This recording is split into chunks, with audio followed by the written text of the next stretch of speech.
अस्सलाम वालेकुम दोस्तों, मेरा नाम है हसनैन अली और आप देख रहे हैं प्रोफेसर टीवी। इस वक्त पूरी दुनिया और आलमी मीडिया की तवज्जो रूस और यूक्रेन की जंग पर मरकूज़ है,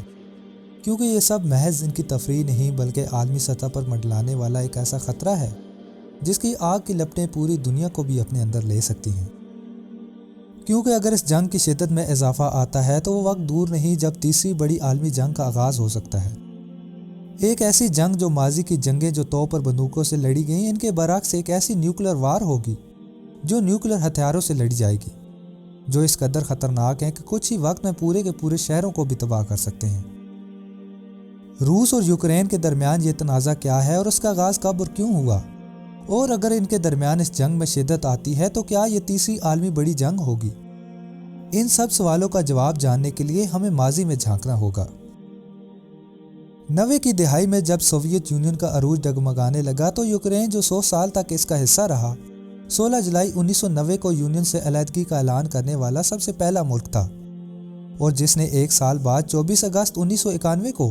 अपनी खुद मुख्तारी और मुकम्मल आज़ादी का ऐलान भी कर दिया। सोवियत यूनियन की सूरत में रूस और इसके इत्तेहादियों का इत्तेहाद टूटने के बाद और दोबारा किसी मुल्क को इस सोवियत यूनियन जैसे इत्तेहाद से बचाने के लिए अमेरिका ने अप्रैल 1949 में 30 मुल्कों का फौजी इत्तेहाद नेटो की सूरत में तश्कील दिया, जिसे अमेरिका ने कनाडा, फ्रांस, इटली, यूके और डेनमार्क जैसे ममालिक को इसमें शामिल करके इसको मज़ीद ताकतवर बना दिया, ताकि दोबारा अगर रूस इनमें से किसी भी मुल्क पर हमला करता है तो ये 30 के 30 ममालिक मिलकर इस पर हमला कर दें। 1991 में यूक्रेन ने आज़ादी तो हासिल कर ली, मगर वहाँ मौजूद तकरीबन 17% रूसी नस्ल की आबादी और मगरब की हमायत करने वाले ग्रुप्स के दरमियान तनाज़ात का आगाज़ हो गया। दूसरी तरफ चूँकि रूस और अमेरिका के दरमियान सर्द जंग जारी थी, इसलिए अमेरिका ने रूस को यूरोप में काबू करने के लिए नेटो के साथ मिलकर पोलैंड और रोमानिया, जिनकी सरहदें यूक्रेन से मिलती हैं, वहाँ फ़ौज और हथियार नस्ब कर दिए। 2014 में यूक्रेन और रूस के ताल्लुकात में मज़ीद बिगाड़ आया जब यूक्रेन के मशरकी इलाकों से रूस की सरहद पर मामूर सिक्योरिटी अफवाज पर हमले हुए, और जिसे बुनियाद बनाकर रूस ने क्रीमिया पर चढ़ाई कर दी और उस पर कब्जा कर लिया।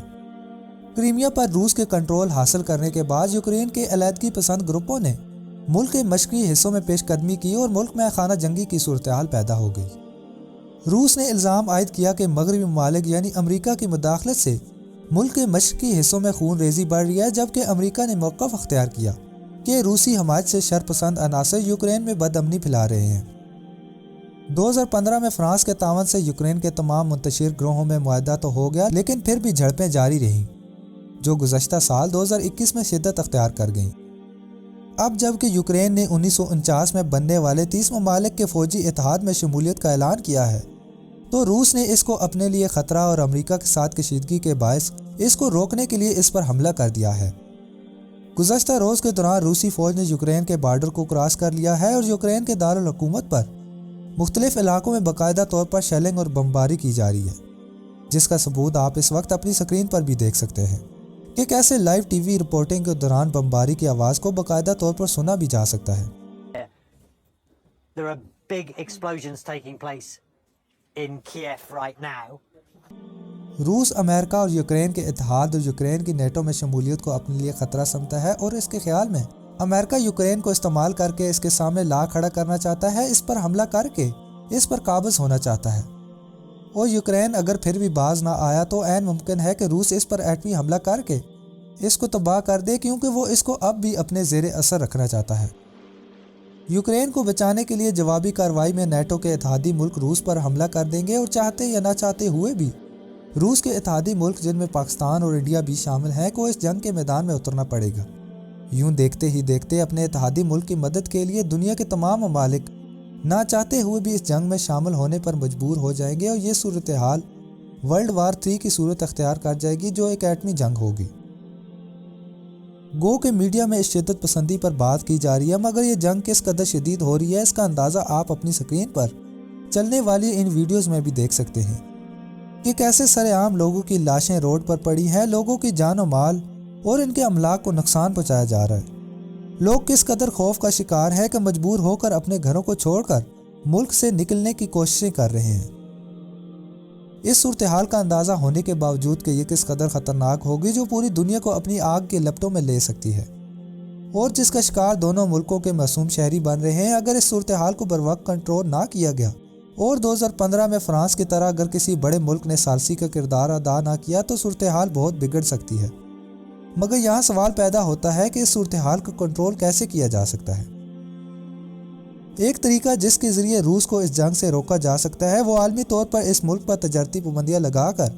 اس ملک کی اکانومی کو کمزور کیا جا سکتا ہے تاکہ یہ ملک اس جنگ کو افورڈ ہی نہ کر سکے اور مجبوراً جنگ سے پیچھے ہٹ جائے۔ سمجھداری کے طور پر اپنے معصوم لوگوں کو بچانے کے لیے یوکرین کو کچھ وقتی فیصلے لینے کی ضرورت ہے۔ مثلا یوکرین کو حالات کی کشیدگی دیکھ کر وقتی طور پر نیٹو میں شمولیت کا فیصلہ واپس لے لینا چاہیے تاکہ اس جنگ کو روکا جا سکے۔ اس بارے میں مزید آپ کیا رائے رکھتے ہیں ہمیں کامنٹس باکس میں ضرور آگاہ کریں۔ باقی ہماری آج کی ویڈیو کے بارے میں آپ کیا رائے رکھتے ہیں ہمیں کامنٹس باکس میں ضرور آگاہ کریں۔ مستقبل میں ایسی ہی ویڈیوز دیکھنے کے لیے ہمارے چینل کو سبسکرائب کر کے آل نوٹیفیکیشن کے بٹن کو آن کر دیں